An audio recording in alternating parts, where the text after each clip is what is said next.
Hello friends, how are you? I hope you are fine and doing well in your life.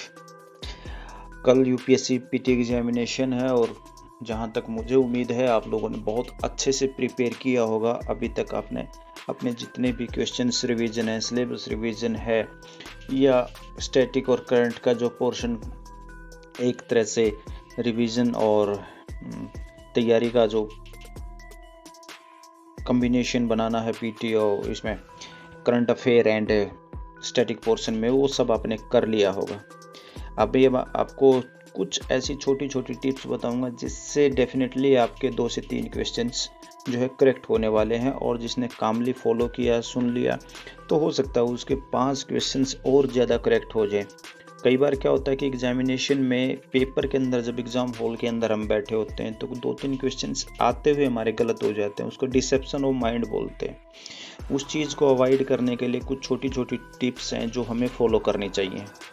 सबसे पहले कि आपने आज ही शाम को अपना रोल नंबर और जो OMR शीट फिल करने के लिए थोड़े से मोटी नीब के जो पेन आते हैं, रोरिटो का आता है, अलग अलग कंपनियों के भी आते हैं, रोरिटो इज़ क्वाइट फेमस, तो 2 पेन आपने अपने पास रख लिए, वाटर बोतल आपने अपने पास रख लिया, वॉच जो नॉर्मल वाली वॉच रहती है, smart watch is not permitted, वो नॉर्मल वॉच अपने पास रख ली है। दूसरा, आपने अपने रोल नंबर के साथ अपने जो डिस्टेंस है एग्ज़ाम सेंटर का वो चेक कर लिया है, ताकि आपको अपने पहुंचने की टाइमिंग मैनेजमेंट में आसानी रहे।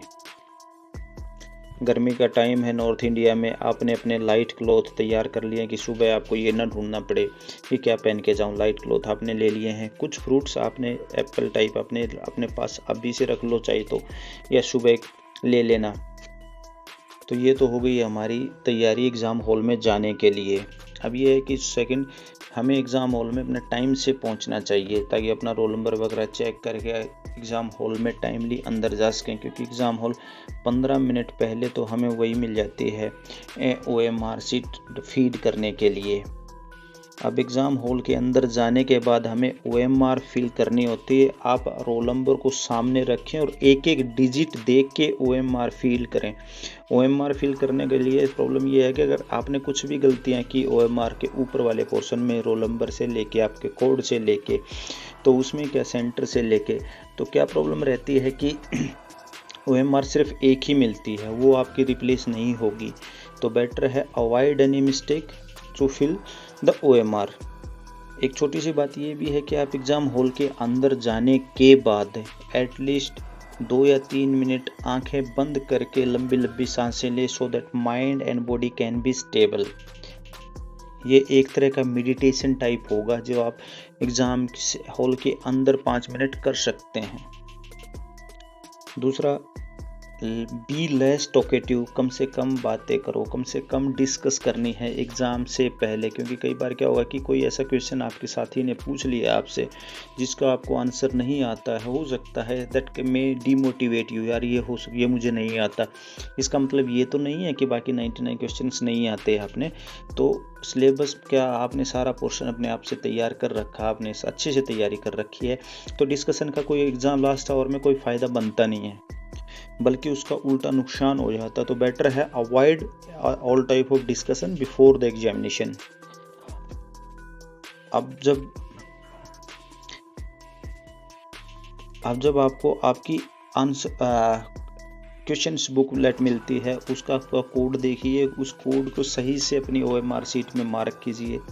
उसके बाद हड़बड़ी मत मचाइए। पेपर 1 GS 1 में आपको सफिशेंट टाइम मिलता है, क्वेश्चंस को ध्यान से पढ़ा। उसके बाद उसमें एलिमिनेशन मेथड तो आजकल यूपीएससी ने थोड़ा सा ऐसे ही कर दिया, क्योंकि क्वेश्चन का आंसर, क्वेश्चंस के जो ऑप्शन हैं इस हिसाब से सेट किए जाते हैं कि elimination method has not become so much effective, has no nowadays is not much effective. थोड़ा बहुत वो काम करता है कि आपको बिल्कुल ही 100% श्योर है कि यार ये तो है ही नहीं, तो वहाँ पे एलिमिनेशन मेथड अभी काम कर जाता है। लेकिन जो पहले जो एलिमिनेशन मेथड काम कर जाता था कि अच्छा ये ऑप्शन नहीं है तो यहाँ से हटा देते हैं, पर अभी थोड़ा सा टफ हो गया है। Elimination method is not that much effective nowadays. उसके बाद सारे ऑप्शन आंसर के क्वेश्चंस के अंदर जितने भी ऑप्शन दिए हुए हैं आपको सारे के सारे ध्यान से पढ़ने हैं, उसके बाद मार्क करने हैं। अच्छा, कुछ लोग, मैं इस चीज़ के फेवर में नहीं हुई, कुछ लोग क्वेश्चंस अटेम्प्ट करते रहते हो, लास्ट में OMR फील करते हैं। मैं इस चीज़ के फेवर में नहीं हूँ। बहुत बार ऐसा होता है कि आप लास्ट रनिंग में OMR फील करते हुए रस करते हैं, भागते हैं, तो कई बार क्या है कि आपको मार्क करना था ऑप्शन A, आपने मार्क कर दिया ऑप्शन B। तो अवॉइड दिस, जो आप अटेम्प्ट कर रहे हैं साथ साथ में OMR फील करते रहिए, सो दैट जो आप टाइम लास्ट में OMR फील करने में थे उसको पेपर को रिवाइज करने में रहता है। पहले जो है वो अटेम्प्ट कीजिए जिसमें आप 100% श्योर हैं, उसके बाद आप एक सेकंड राउंड लीजिए जहाँ पे आपका 50-50 वाला है, ठीक है। वो अटेम्प्ट करते हुए चलिए। जो क्वेश्चन आपने अटेम्प्ट नहीं किया है वो आप अपने ही रफ पेज के बैक साइड में या back side of the paper, questions paper के बैक साइड में जो रफ पेपर उसमें नंबर नोट करते रहिए साथ में, सो दैट कि जब आपने राउंड 1 अपना पेपर का कंप्लीट कर लिया है तो राउंड 2 में आप डायरेक्टली जंप कर सकें, आप देख सकें पीछे से अच्छा ये वाला क्वेश्चन मेरा छूट गया है, ये वाला मुझे अटेम्प्ट करना है। दूसरा ये है कि avoid counting number of questions how many you attempted in between. बार बार ये काउंट मत कीजिए कि आपने कितने अटेम्प्ट कर लिए हैं, लास्ट में एक बार काउंट कर लीजिए, बट लेकिन बार बार ये काउंट मत कीजिए। पानी बीच में थोड़ा बहुत अगर आपको लगता है कि यार पानी पीना चाहिए मुझे, बीच में अपनी वाटर बोतल अपने साथ में रखिएगा, थोड़ा पानी पी लीजिए। Otherwise most of the exam centre में आपको पानी पिलाने वाला भी मिल जाता है। अगर आप बोलेंगे इन्विजिलेटर को तो आपके लिए पानी आपकी चेयर पे, आपके सीट पे आ जाएगा। अब बात हुई पेपर 1 की। इससे पहले एक छोटी सी टिप्स और है कि पेपर के अंदर जाने से पहले अगर आप एक छोटी सी चॉकलेट खाते हैं अच्छी क्वालिटी की, या एक अच्छी कॉफ़ी पीते हैं, वो भी आपको काफ़ी अजाइल रखती है, वो मूड फ्रेश काम करती है, एनर्जेटिक रखती है, तो ये काम भी आप कर सकते हो। अब हुआ पेपर 1 हमारा कंप्लीट हो गया, हम बाहर आ गए। वहाँ पे आने के बाद बहुत सारे ऐसे लोग आपको कैंडिडेट्स मिलेंगे जो क्वेश्चंस डिस्कस कर रहे होंगे, कट ऑफ डिस्कस कर रहे होंगे। इस चीज़ को आप अवॉइड करना if you are a sincere candidate. Why I am saying this कि अगर आपके 2-3 क्वेश्चंस भी गलत हो गए, किसी ने बोला कि यार ये वाले का तो आंसर ये होना चाहिए, वो भी श्योर नहीं, आप भी श्योर नहीं हो, लेकिन वो श्योरली बोल रहे हैं नहीं ये वाला आंसर होना चाहिए, तो उसमें लगेगा कि यार मेरे तो 2-3 क्वेश्चंस गलत हो गए। That can demoralise you. और उसके बाद आपको पता है कि उसके एक दूसरा पेपर भी आपको देना है, और वो दूसरा पेपर पिछले कुछ टाइम से, जैसे कि CSET, that is CSET has become so tough for humanities वालों के लिए, खास करके जो ह्यूमैनिटीज़ या हिंदी बैकग्राउंड से आ रहे हैं उनके लिए जो CSET वाला पेपर है वो काफ़ी टफ होता हुआ नज़र आ रहा है। जैसे कि आप लास्ट टाइम देखेंगे बहुत सारे ऐसे कैंडिडेट हैं जो CSET में फेल हो गए हैं। तो जो बीच में जो पेपर 1 और पेपर 2 के बीच में, यानी कि GS1 और CSET के बीच में जो टाइम मिलता है उसको आपको 2-3 से यूटिलाइज करना है। एक तो एडिक्वेट, एनर्जेटिक, लाइट एंड बढ़िया सा खाना अगर आपके पास है, आपको लेके जाना है। अवॉइड एनी ऑयली फूड और ये सब जो बहुत सारी ऐसी चीज़ें, वो कुछ फ्रूट्स खा लीजिए, कुछ अगर बिस्किट्स वगैरह वो खा लीजिए, चॉकलेट खा लीजिए, जूस पी लीजिए, ये सब कीजिए, ठीक है। बीच में इस 2 घंटे मिलते हैं, इसमें आप बॉडी और माइंड को रिलैक्स कीजिए। मोबाइल आपको वापस मिल जाता है, इंस्टेड ऑफ वॉचिंग अननेसेसरी थोड़ा सा कोई गाना सुन लीजिए, स्लो म्यूजिक सुन लीजिए, ठीक है।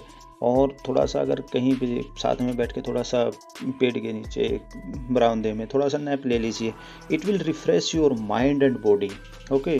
जो आपको वहाँ पे ज़रूरत पड़ेगी, CSET इज़ मेरे लिए पता गेम ऑफ कंसंट्रेशन, कि इतना लंबा कॉम्प्रीहेंशन है, उसको आपको पढ़ना है और पढ़ के उसको कॉम्प्रीहेंड करना है। उस कॉम्प्रीहेंशन को पढ़ के आप अगर बार बार ना पढ़ना पड़े, एक बार में कॉम्प्रीहेंड कर ले रहे हैं, तो that will definitely save your time, okay. और CSET में टाइम की बहुत से बंदों को कमी महसूस होती है, क्योंकि कई सारे कॉम्प्रीहेंशन आ जाते हैं, कोर मैथ का भी आ जाता है, लॉजिकल रीजनिंग के जो क्वेश्चंस आ जाते हैं उनको भी अगर आपको अरेंज करना पड़ता है तो उसमें भी टाइम लग जाता है। तो बेटर है कि ये जो 2 घंटे हैं इसमें आप फोकस कीजिए और अपने आप को बोलिए कि मैंने पेपर 1 में अपना बेस्ट दे दिया है, now I am concentrating on my CSET paper. Now आप CSET का पेपर भी अच्छे से कीजिए है, और बाहर आने के बाद then take some rest paper 2 के बाद, एंड नाइट में भी आप घर तक पहुंचेंगे नहीं एग्जाम सेंटर से, उससे पहले ही दुनिया भर के इंस्टीट्यूट्स के आंसर की आ जाएंगी, खास करके GS1 की आ ही जाती हैं कि ये की हमारी वो की। डोंट ट्रस्ट टू कि आप भाग भाग के सारी आंसर की मिला रहे। आप थोड़ा सा घर जाके रिलैक्स करके उसके बाद आराम से आंसर की मिलाइए, ताकि तब तक कुछ इंस्टीट्यूट जो थोड़े से ऑथेंटिक अच्छा इंस्टीट्यूट्स हैं उनके अगर आंसर की आ जाती है उनसे मैच कीजिए। क्योंकि बहुत बार क्या हो रहा है कि इन द रेस जो लग जाती है कि हमारी आंसर की सबसे पहले निकलनी चाहिए, दर इज कोचिंग इंस्टीट्यूट्स के बीच में एक रेस है ये। तो उससे अवॉइड करने के लिए अपना आंसर से आप कट ऑफ कितनी जाएगी, बहुत सारे बंदे प्रिडिक्ट करते रहते हैं, लेकिन वो प्रिडिक्ट जो कट ऑफ रहती है उसके इतना ज़्यादा फर्क नहीं है। आप अपने आंसर्स जो है ध्यान से आने के बाद मैच कीजिए, अपना स्कोर कीजिए, and take rest for one day, enjoy the life. So I hope these small tips will work for you to get at least 5 questions correct in your examinations. And best of luck for tomorrow. You have done well till today.